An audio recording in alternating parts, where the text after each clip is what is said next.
el último rincón, penetrando por tinieblas, dando vida, y jamás detiene su calor. Y aclaró en el último rincón de mi pieza, aclaró en el último rincón de mi corazón, aclaró la eterna oscuridad del camino, aclaró un día más de vida nos ofrece Dios. Muy pero muy buenos días tengan todos los que a esta hora, siendo las 11:02 de la mañana, este día sábado, nos encontramos en el tercer conversatorio. Hoy estaremos hablando acerca de la Sagrada Escritura y queremos desde este momento invitarles para que desde ya vayan formulando sus consultas, sus interrogantes. Recuerden también que todas las consultas y todos los interrogantes son válidos en este momento.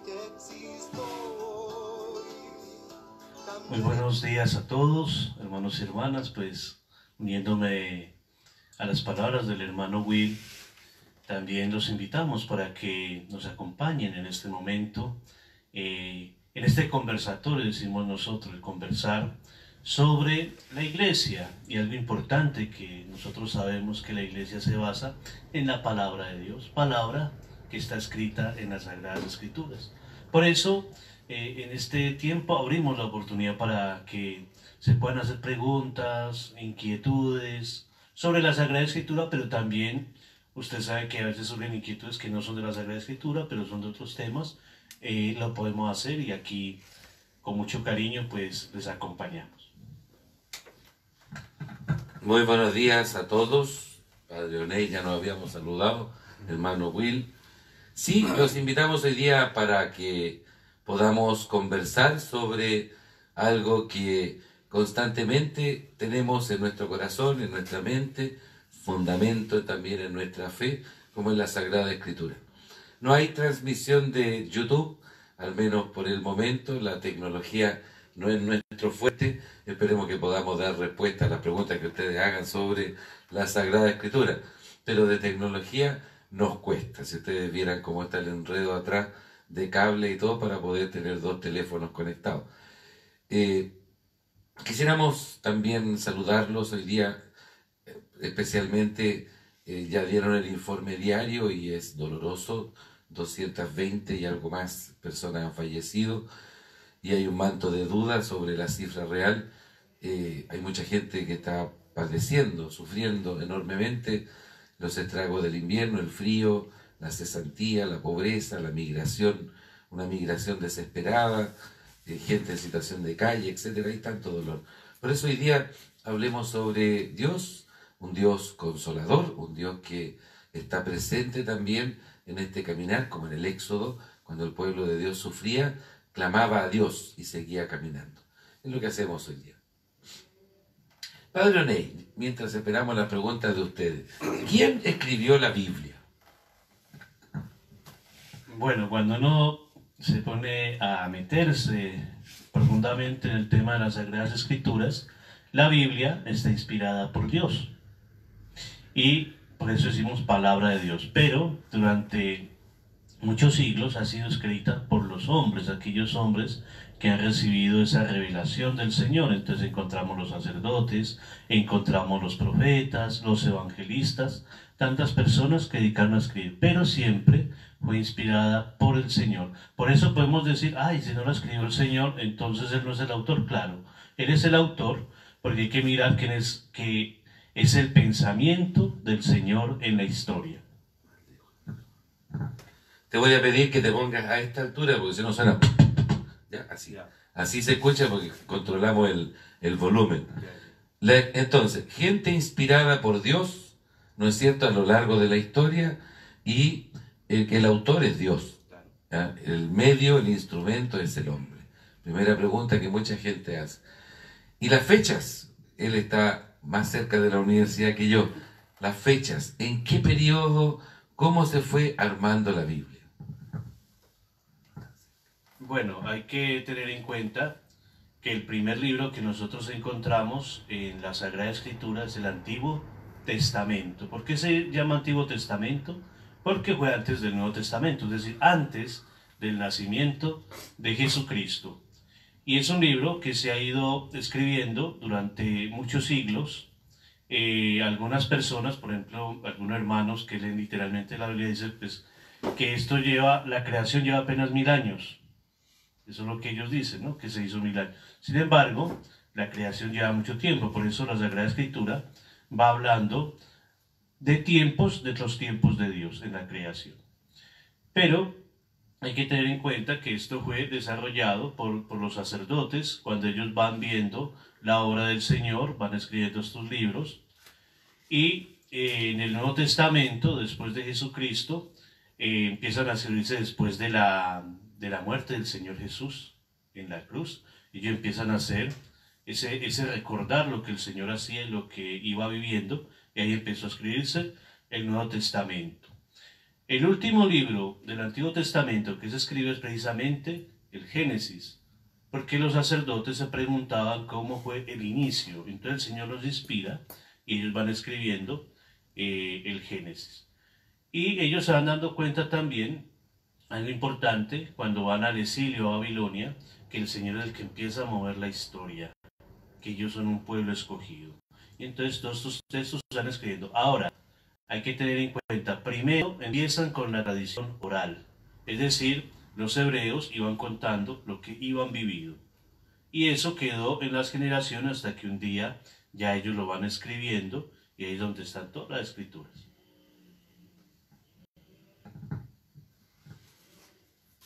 Tenemos una pregunta, dice: Padre, en un curso bíblico que participé me quedó una duda y es con respecto al libro de Job, que me hace pensar en una historia trágica. ¿Me puede hablar un poco de eso? El libro de Job es la composición de dos textos. Hay un primer Job, digamos, la primera parte, que narra un poco la historia de este varón justo, que es probado, ¿no es cierto?, y que Dios permite esta prueba, pero que en el fondo es un mensaje de esperanza, porque muestra un hombre fiel, ¿no es cierto? Recuerde usted, por ejemplo, cuando pierde todo, ¿no? Cuando pierde los bienes, le roban, etcétera, le viene toda la tragedia, y dice: el Señor me lo dio, el Señor me lo quitó, bendito sea el nombre del Señor. Es decir, lo que trata de ensalzar es un hombre de fe, un hombre justo, que pese a las pruebas que le da la vida, no flaquea ni se acobarda. Y el segundo Job narra, ¿no es cierto?, es como una especie de diálogo, un diálogo en donde también primero se ve como la flaqueza de este varón, que nos representa a todos nosotros en la prueba, como que uno flaquea y se acobarda, incluso reclama, que es tan común a veces en alguna crisis, ¿no es cierto?, de vida, reclamarle a Dios. Es propio, ¿no es cierto?, del libro, de la segunda parte del libro de Job. Y de ahí viene como un reto de Dios, ¿no? No sé si usted recordará, la persona que preguntó, dice: ¿dónde estabas tú cuando yo le dije al mar, aquí se romperá la soberbia de tus olas? Es decir, como dejándole claro que Dios es Dios y que a Él no se le cuestiona. Pero no, es un libro de esperanza, todo lo contrario. Hay que, ojalá, volver a leerlo, sobre todo en este tiempo de pandemia, en medio de la prueba, para poder seguir avanzando. También hay que tener en cuenta que había una teología que la gente, si se portaba muy bien, entonces recibía dinero. O sea, en esa época se creía que el que tenía más dinero, el que vivía mejor, eso son bendiciones, claro, son bendiciones del Señor. Pero tenían esa recompensa. Sin embargo, la pregunta también es por aquellos que, siendo buenos, como decía el Padre, siendo justos, también vivían penas y dolores. Entonces el Señor también está con aquellos que sufren, con aquellos que les ha pasado situaciones difíciles, y no quiere decir que solamente el que tiene poder, el que tiene dinero, el que tiene salud, es una persona que está bendecida solamente por Dios, sino también el pobre, el afligido, también Dios está al lado de él. Dios principalmente se relaciona también con aquellos que son los pequeños. Recordemos también que habían personas que estaban enfermas, entonces decían que era un pecado. Esas personas están así porque ha pecado o un familiar anteriormente ha pecado. Entonces por eso vive de esa manera. En cambio yo vivo así porque yo vivo muy bien con Dios. Entonces eso también trae un problema. El problema de creernos perfectos ante el Señor y no saber también que somos frágiles. Precisamente en la fragilidad del dolor, en el sufrimiento, Job sigue descubriendo que Dios está con él y que no se ha alejado de él. A veces cuando uno mira a San Juan de la Cruz, uno entra en lo que se llama la noche oscura del alma, que es como ese momento de resequedad, como que uno reza y uno no siente a Dios, como el dolor. Pero la noche oscura del alma nos permite madurar nuestra fe. Es decir, al final de esa noche siempre va a haber una luz. Y para nosotros la luz es Dios. Podemos ver las cosas con más claridad. Y eso precisamente quizás fue lo que vivió Job. Una noche oscura del alma, una noche donde fue tentado, donde fue puesto a prueba, pero sin embargo al final él ve esa luz que viene siendo el Señor. Por eso decía el Padre, es un libro de esperanza, no un libro catastrófico, sino que nos muestra y ensalza nuestra fe. Le damos la bienvenida a Ana Rivero Ortiz, a Nancy Segueri, a todos los que hasta ahora están participando con nosotros a través de Face, a través de Instagram. Recordarles que pueden ir haciendo sus consultas, sus preguntas, para tratar de responderlas. ¿Cuál es el criterio o existe algún criterio para saber cuándo un libro es inspirado?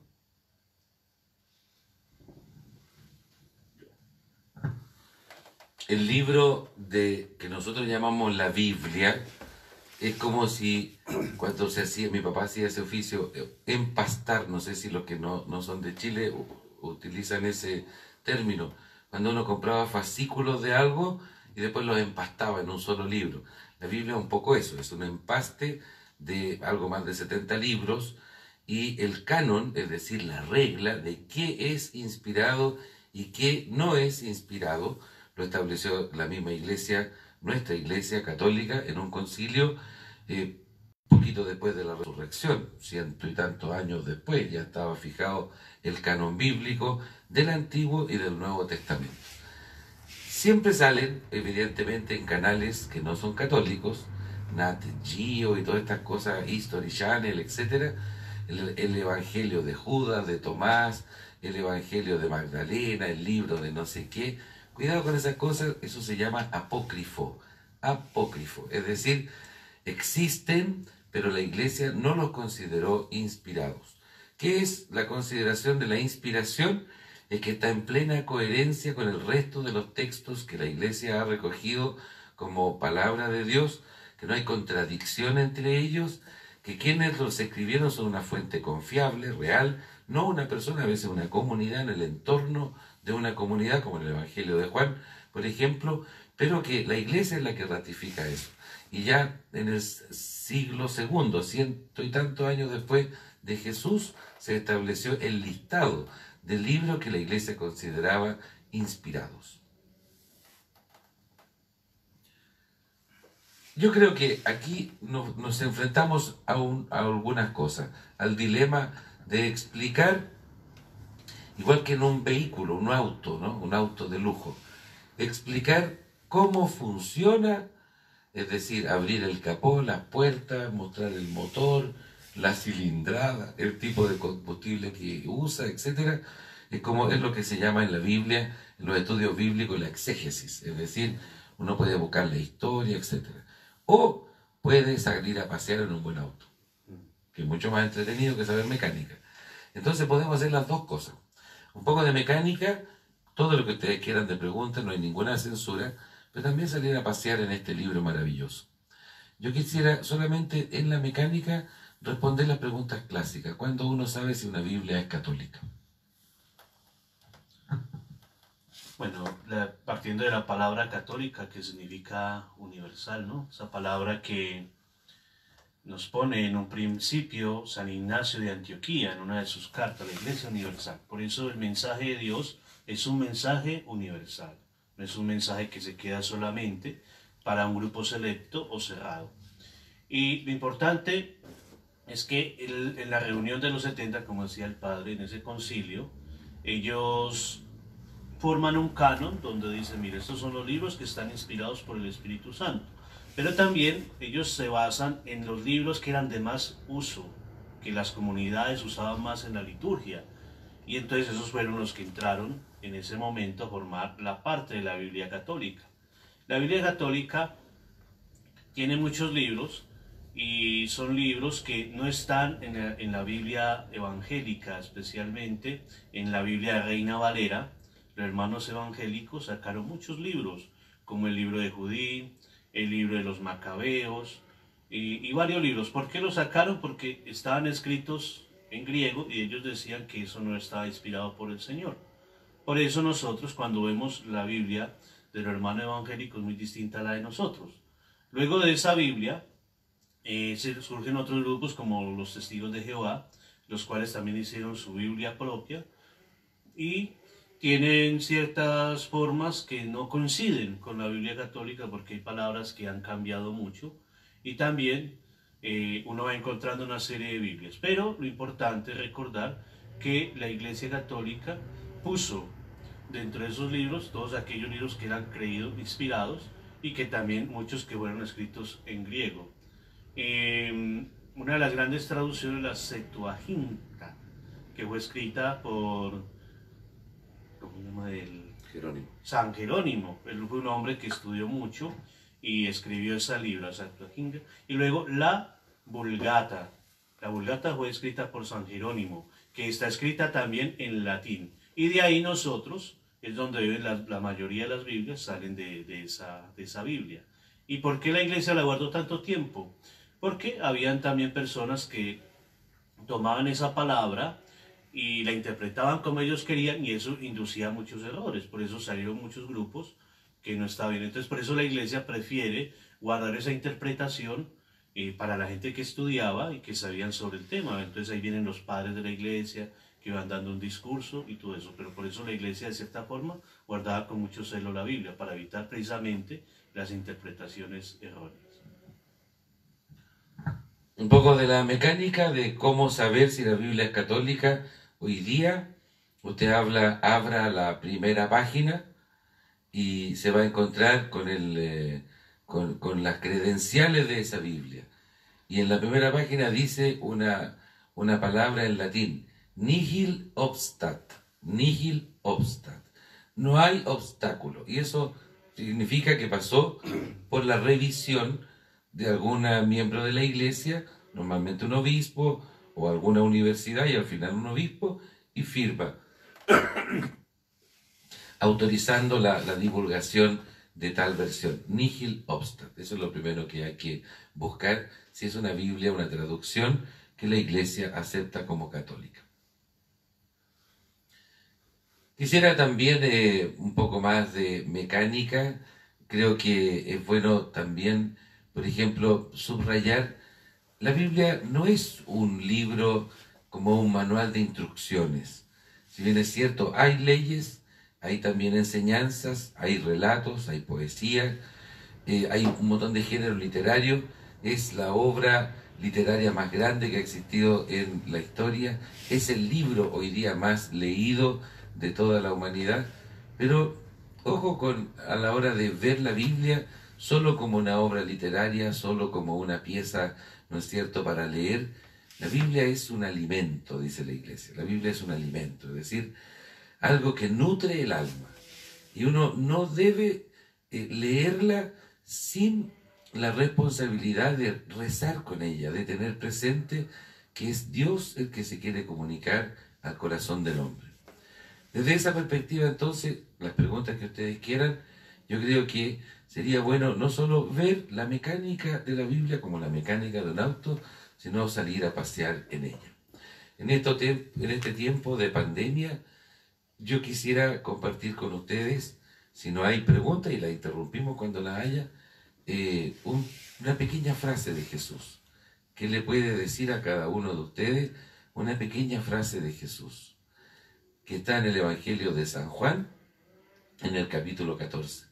No tengan miedo, no tengan miedo. ¿Qué les puede decir a su corazón esta expresión leída en un clima de oración, en un clima de meditación, incluso también en un clima de tristeza, de terror? No tengan miedo. Imagínense ustedes la inflexión de voz del Señor cuando se los dijo a los apóstoles, lo dijo en la última cena, poco antes de ser tomado preso y de ser crucificado. No tengan miedo. Y hoy día poder sentirlo, uno puede leer el libro y decir, no tengan miedo, y lo leyó. pero el rezarlo y repetirlo constantemente en su cabeza y dejar que penetre cada poro de nuestro cuerpo para sentir la voz de Jesús que te dice con nombre, como los que están ahí, me imagino, en Axis: no tengas miedo, no tengas miedo de lo que vendrá, no tengas miedo de lo que está pasando, no tener miedo. Y otra frase linda que uno puede encontrar ahí en el contexto del Nuevo Testamento, sobre todo en las cartas, ¿no? Estén siempre alegres.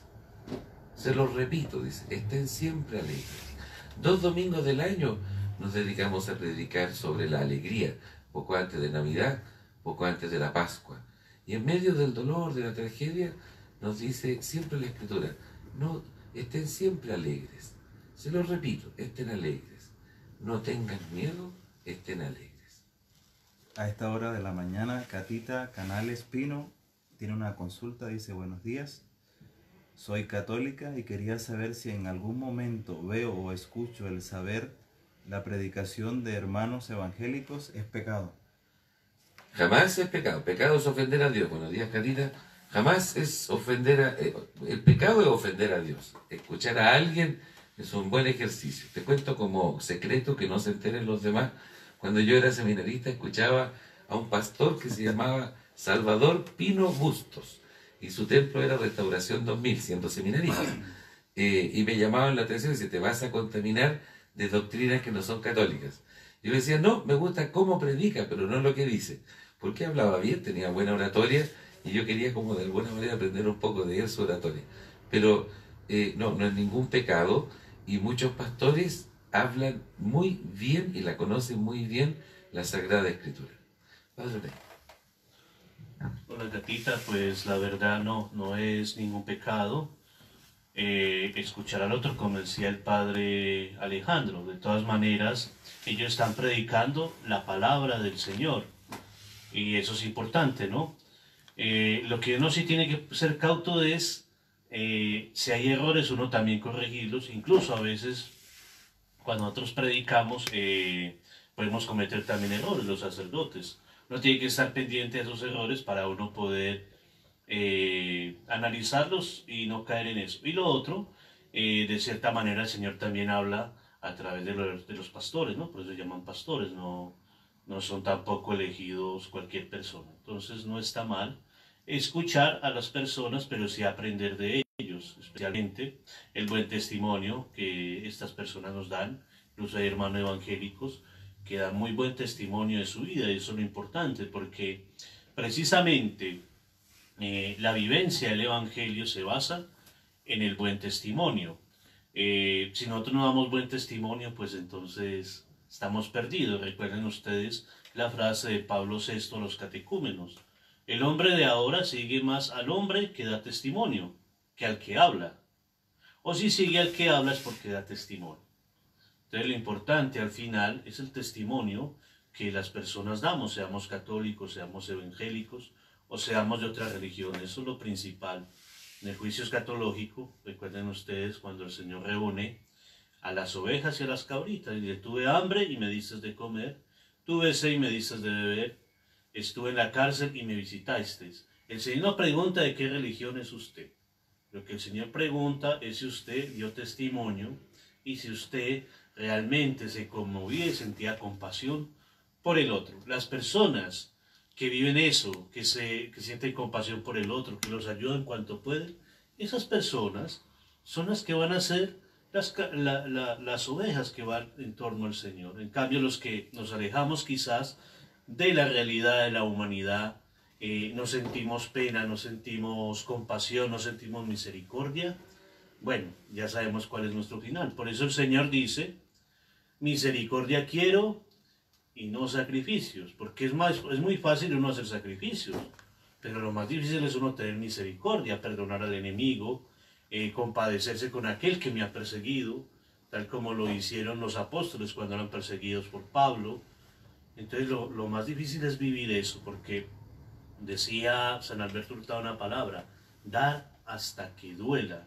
Y algo que duele en el corazón, muchos cuando tocan esa parte espiritual, cuando tocan nuestras fibras.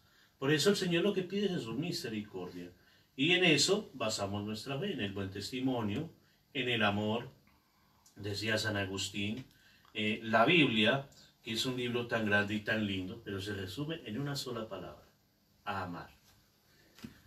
Mientras ustedes van organizando sus consultas, atrévanse a preguntar, no les dé miedo, porque todas las consultas son válidas. Les quiero invitar a escuchar en este momento una alabanza, y mientras escuchamos la alabanza pueden ir enviando desde ya sus consultas para responderles.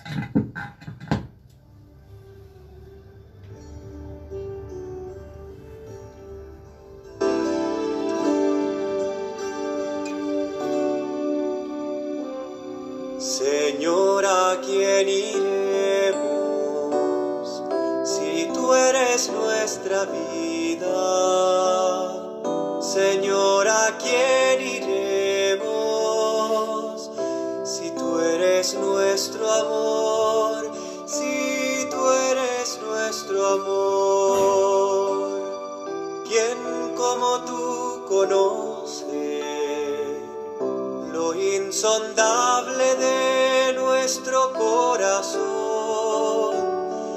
¿A quién como a ti le pesan nuestros dolores, nuestros errores? ¿Quién podría amar como tú nuestra carne débil, nuestro barro frágil? Señor, ¿a quién iremos si tú eres nuestra vida? Señor, ¿a quién iremos si tú eres nuestro amor? Si tú eres nuestro amor, ¿quién como tú confía en la meta que humea en nuestro interior? ¿Quién como tú sostiene nuestra esperanza malherida y nuestros anhelos insaciables? ¿Quién como tú espera nuestro sí de amor? Señor, ¿a quién iremos si tú eres nuestra vida? Señor, ¿a quién iremos si tú eres nuestro amor? Si tú eres nuestro amor.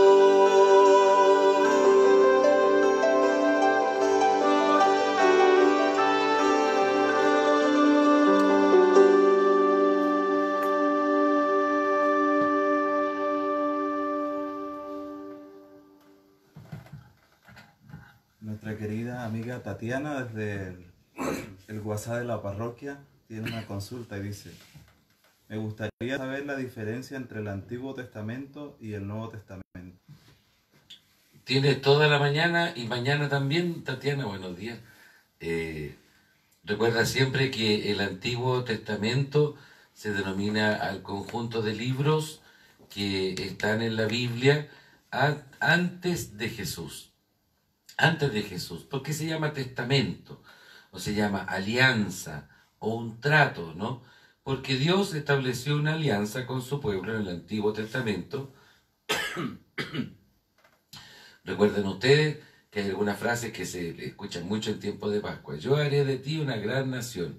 Yo seré tu Dios, tú serás mi pueblo. Ese es el trato, ¿no? Yo seré tu Dios, tú serás mi pueblo. Yo te llevaré a una tierra que emana leche y miel. Dios prometió cuidar a su pueblo, guiarlo, darle todo lo que necesitaba. Le pidió una sola condición: ser fiel. Esa es la trama de todo el Antiguo Testamento, ser fiel. Como el pueblo se aleja de esa fidelidad, Dios le manda profetas, mueve los acontecimientos del mundo y la naturaleza para que Israel vuelva a la fidelidad. Y dentro de todo ese movimiento, ¿no es cierto?, de ese trato que hay entre Dios y su pueblo, hay una promesa, porque el pueblo siempre le falla a Dios, una promesa de que vendrá alguien a restaurar, alguien vendrá a sanar este pueblo herido. Y esas son las promesas del Mesías. Y cuando aparecen los profetas van hablando de este Mesías, que nacerá de una jovencita, que nacerá de una virgen, nacerá en Belén, que será de la estirpe de David. Y empieza todo el Antiguo Testamento a hablar sobre este Mesías. Y cuando uno pasa al Nuevo Testamento dice este nuevo trato. ¿Cuál es el nuevo trato? El que hace Jesús en la cruz y ya lo anuncia en la última cena, ¿no? Tomen y coman, esto es mi cuerpo, tomen y beban, esta es mi sangre, sangre de la nueva alianza, de un nuevo trato, de un nuevo testamento. Cada Eucaristía recordamos ese nuevo trato donde Él viene a restaurar, a indicarnos cómo volver a ser fiel a Dios. El Antiguo Testamento nos ilumina nuestra vida de cristianos porque nos muestra a Jesús. El Nuevo Testamento nos presenta y contiene la palabra y las enseñanzas de nuestro Señor Jesucristo. Nuestra querida amiga Catita Canales Pino dice: ¿es difícil la vida sacerdotal y vida religiosa en la congregación? Voy a contestar una parte yo, la otra Padre Oneio, a ver si nos crees, Catita. La verdad es que toda la vida es difícil, no hay una vida fácil. Ni la del casado, ni la del soltero, ni la del sacerdote. Toda vida tomada en serio es difícil. Dímelo tú, toda la gente que hoy día está sufriendo con esta pandemia tanta dificultad. Desde esa perspectiva no nos falta nada, gracias a Dios. Tenemos espacio para vivir, un plato de comida, tenemos la oportunidad de desarrollarnos, etc. Pero toda vida tiene su grado de dificultad cuando hay que vivirla a concho, como se dice, en plenitud. La vida sacerdotal tiene unas renuncias extras, pero que no son distintas al resto de la gente. Hay en el mundo caminando montones de gente soltera, viuda, separada, ¿no es cierto?, que vive el celibato y la castidad mejor que nosotros, diría yo, con una santidad y una pureza tremenda. La pobreza no se trata de no tener, sino de administrar como si no tuvieras. Es decir, cuando a uno lo mueven de casa, lo único que a uno le pertenece son sus libros. Hoy día nos permiten también el computador personal, la ropa y el hábito. Lo demás todo queda porque es un bien común. Compartimos los bienes, tiene un grado de dificultad, pero es una de las experiencias más lindas que he vivido, no la cambiaría por nada. Concuerdo con lo que dice el padre Alejandro, pues la vida religiosa y sacerdotal no es fácil. Si fuera fácil, aquí habría mucha gente, ¿no? Sin embargo, hay muchos que han apostado por este camino.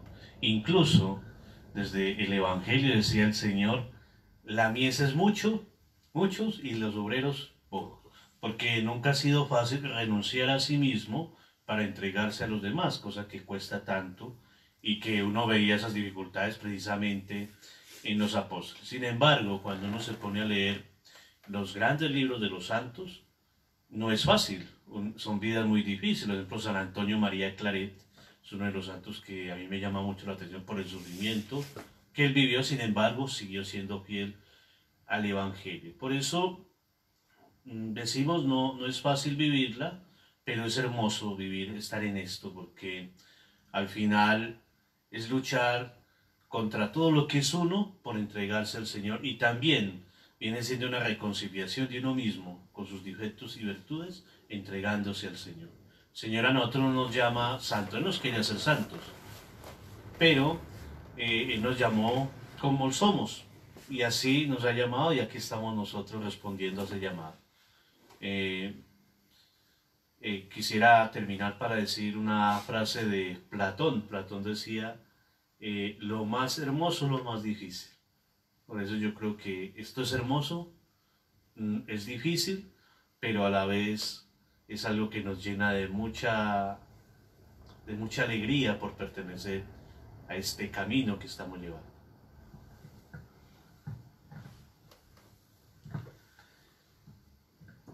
Quisiera pedirles también a los que están participando tener en consideración, como les decía, no solo la mecánica de la Biblia, las preguntas están abiertas y las que quieran también, tener algunas frases que a mí en lo personal me han servido, que podríamos mostrárselas, frases episodios de la Biblia que son tan iluminadores, que a veces basta una pequeña idea y nos ha cambiado la vida.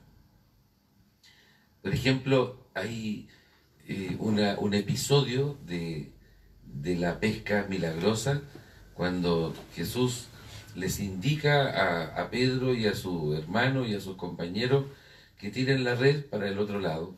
A mí siempre me ha gustado pescar, soy mal pescador, pero siempre me ha gustado pescar. Y cuando era adolescente leí ese texto de San Mateo, donde Pedro, cuando ve que si le hace caso a Jesús las cosas se multiplican y resultan, fue un momento tan iluminador. Yo siento que Dios de alguna manera ahí, en ese trocito de la palabra que yo leía en la noche por costumbre más que nada, me estaba diciendo algo. Y es la frase de Pedro que me desarmó, cuando dice: aléjate de mí, Señor, porque soy un pecador. Y después, cuando uno va viendo la historia, y usó a Pedro para ser el Papa, en el fondo, para ser el que dirigía a toda esta comunidad, yo creo que fue el momento en donde la Biblia no solo pasó de ser un libro que leía un trocito cada noche, sino pasó a ser la voz de Dios. Yo quisiera preguntarte, Padre Oney, ¿tú has tenido también episodios con la Biblia en donde sientes que ha sido justo el momento preciso en donde Dios te dice algo con estos textos? Bueno, hay muchos textos. Yo tengo 4 textos. Bueno, me llama la atención la viuda de Sarepta, cuando con Samuel, ¿no? Que ella estaba, que se moría, pero entrega todo lo que tiene y el Señor le ayuda a que ella viva con su hijo. Otro texto es cuando el Señor le dice al buen ladrón: hoy estarás conmigo en el paraíso. Es un texto que a mí me llama mucho la atención. Pero quisiera hablar de uno en particular que me gusta mucho, y es la parábola del buen samaritano, donde el Señor va y recoge a aquel que está herido en el camino, aquel que ha sido asaltado por los ladrones. ¿Y por qué me gusta? Porque yo creo que cuando el Señor me llamó a mí en este camino, yo también estaba herido. Y Él trata de sanar esas heridas en mi vida. Y entonces yo me sentí llamado por Él. Y yo creo que esa ha sido la misericordia más grande que yo he sentido, es que a pesar de mis pecados, a pesar de la miseria que he vivido en mi vida, el Señor se ha fijado en mí. Se hubiera podido fijar en un hombre más inteligente, quizás más capaz, digo yo, pero el justo se fijó en mí y me llamó a este camino. Y otro que me llama mucho la atención es el hijo pródigo, cuando el Señor le dice al hijo que vive toda la ley, dice: tú siempre has estado conmigo. Sin embargo, este hijo estaba perdido y ha sido allá. Y yo creo que, o sea, en mi experiencia yo me sentía como perdido, claro, espiritualmente hablando. Sin embargo, Él me encontró y se lo agradezco mucho, porque hasta el momento yo he sido feliz y he sido alegre, a pesar que también he tenido mis tristezas con Él, y eso se lo agradezco. Creo que Él ha tenido misericordia conmigo y yo estoy agradecido. Tatiana, desde el WhatsApp de la parroquia, dice: muchas gracias, Padre Alejandro, Padres, por su respuesta. Sin embargo, ahora puedo entender la infidelidad tan habitual del hombre para con nuestro Dios. ¿Por qué? Bueno, eso es el tema que abarca todo el Antiguo Testamento, el tema de la fidelidad. Es decir, cuando Dios se muestra al hombre, es los libros del Antiguo Testamento, especialmente el Génesis, y después del Éxodo, cuando Dios se muestra al hombre, ¿no? Recuerda el pasaje de la zarza ardiendo, cuando Dios le dice: yo soy el que soy, etc. Este trato que Dios le propone a la humanidad es lo que está graficado en la historia de Israel. Un trato en donde Dios quiere ser un padre, quiere ser el que nos guía, quiere de alguna manera manifestarse con todo su amor. Lo hizo, y esa es la idea del paraíso, la idea de los relatos de este jardín del Edén, es como para graficar que Dios siempre nos ha querido. Somos nosotros los que nos portamos mal. Entonces la gran pregunta es: ¿por qué nos portamos mal? Y ahí viene, por ejemplo, esta recopilación de ideas, de textos de otras culturas, y los judíos lo pusieron en el Génesis con la idea del fruto prohibido, la desobediencia a Dios, que la Iglesia se llama el pecado original. es un juego de fidelidad, de infidelidad que vive la humanidad, vivimos cada uno de nosotros, lo experimentamos a cada rato.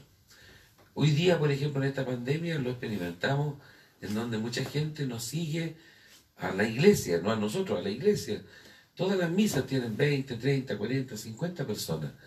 Después dice 100 reproducciones. ¿Qué busca la gente? Busca hoy día a un Dios al que le ha sido infiel, como todos nosotros. A un Dios al que clamamos en medio del terror que nos provoca esto. Al Dios que nos salva, como Israel cuando atraviesa el Mar Rojo, el desierto, etc. En medio de las dificultades clamaban a Dios. Dios no quiere un pueblo de esclavos, ni quiere a alguien que esté ahí sometido por miedo. Nos ha mostrado a Jesucristo para que el que lo ama va a creer en Él, va a creer en Él. Entonces, es complicado el juego de la fidelidad a Dios, porque de alguna manera nuestra humanidad nos tira hacia abajo, nos clama autonomía y dice, tú puedes solo, pero ¿para qué Dios? ¿Para qué la fe? ¿Para qué la religión? Tú puedes solo. Y uno se da cuenta, por ejemplo, en estos tiempos que ni solos salimos, sino que clamamos a Dios nuevamente en un acto de fidelidad, de decir, volvemos a ti, no por miedo, sino por gratitud, confiando en tu amor. Bueno, yo creo que también pues tenemos que mirar que nosotros somos seres humanos y desde esa humanidad nosotros también somos débiles, eso es lo que decía San Pablo, ¿no? Soy un hombre débil, sin embargo Dios me ha justificado a través de su amor, la justicia de Dios es el amor. Y entonces el hombre siempre ha habido como en esa tensión, la tensión de querer estar con Dios, pero a la vez sigue siendo tentado, sigue cayendo en el mismo pecado. Por eso decía San Pablo, lo quiero hacer, pero no me cuesta porque siempre soy débil. Pero precisamente en esa debilidad el Señor nos encuentra. Algo que yo rescato del Antiguo Testamento y también del Nuevo Testamento es que a pesar de que el pueblo era infiel, Dios era fiel. O era no, sí, era porque estaba en el pasado, pero es fiel también en el presente, ¿no? Y será fiel.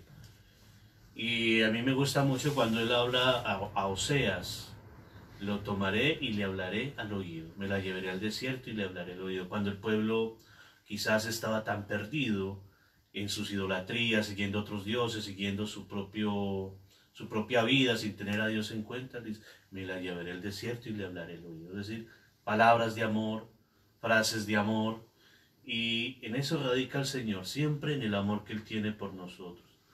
Por eso yo creo que el Antiguo Testamento, las personas que vieron ahí, no estuvieron exentos de la misericordia del Señor. El Señor tenía misericordia, mucha misericordia.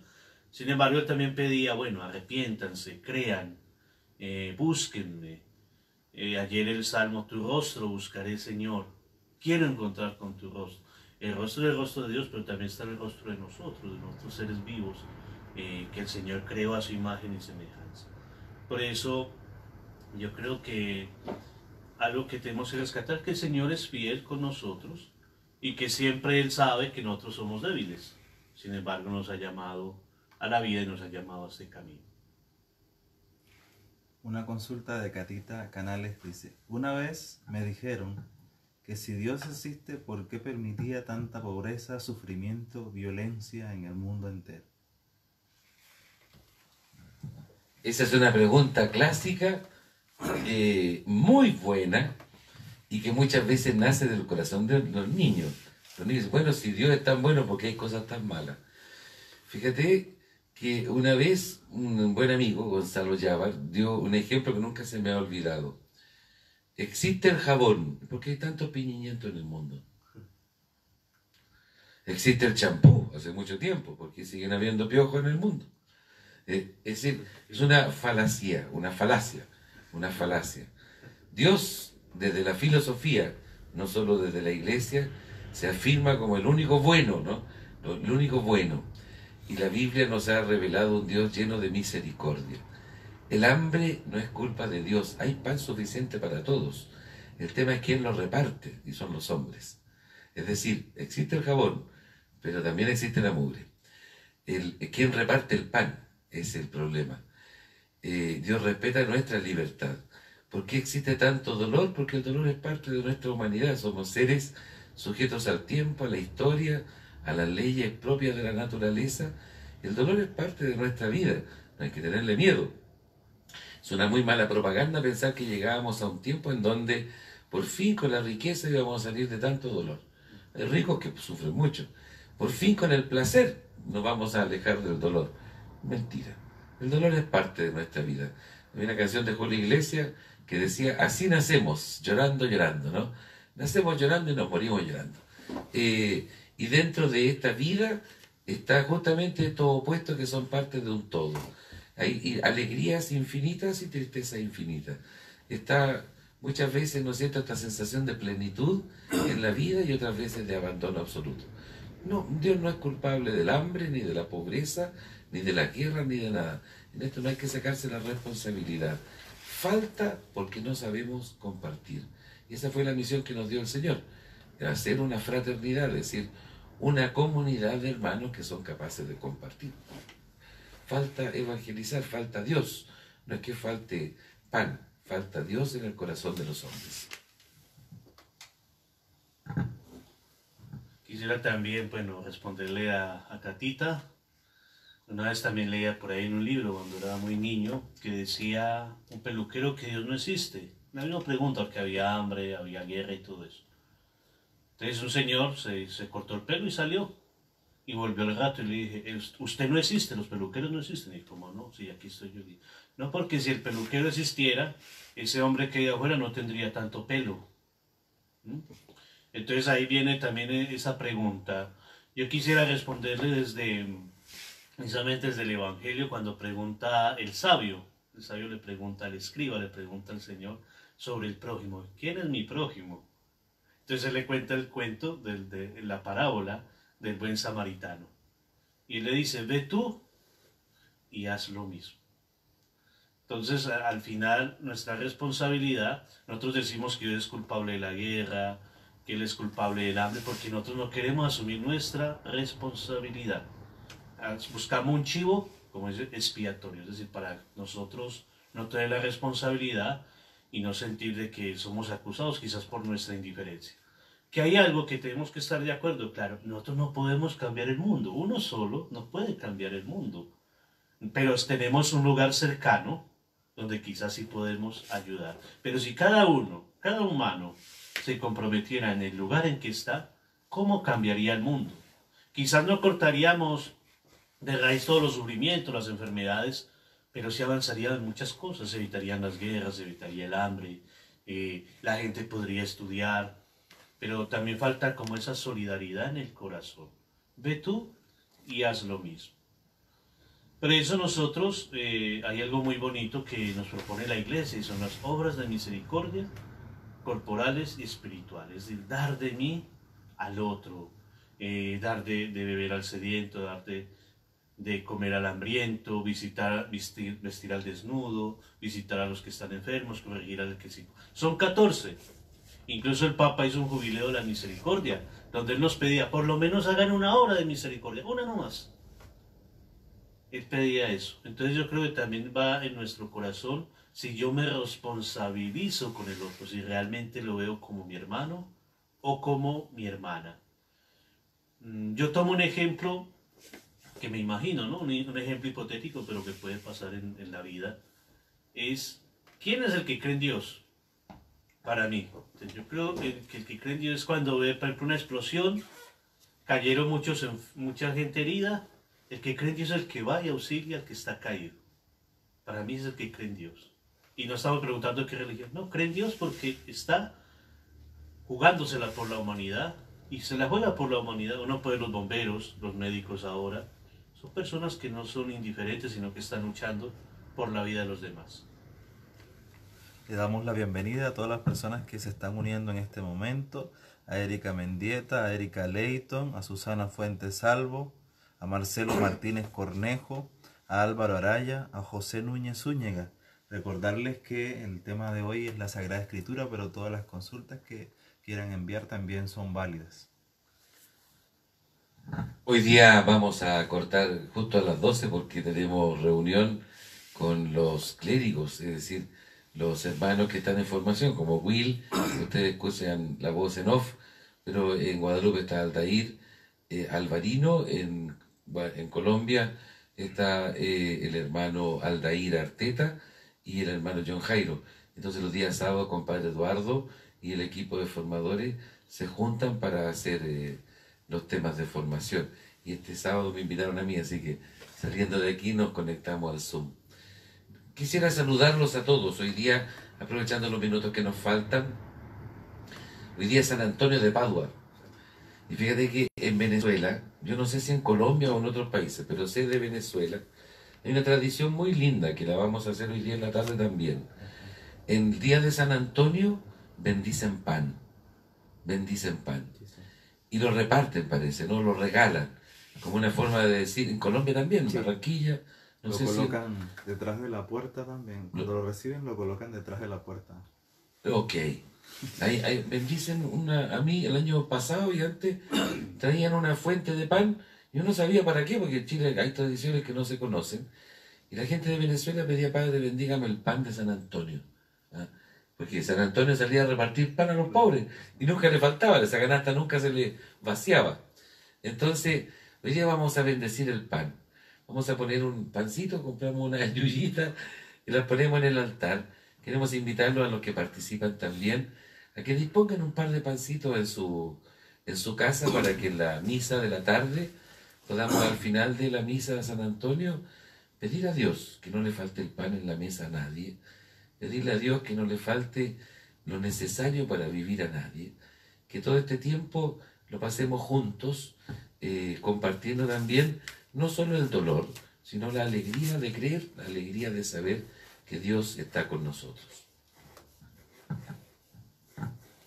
Bueno, uniéndome también a las palabras del Padre Alejandro, pues qué alegría poder haber compartido con ustedes este tiempo.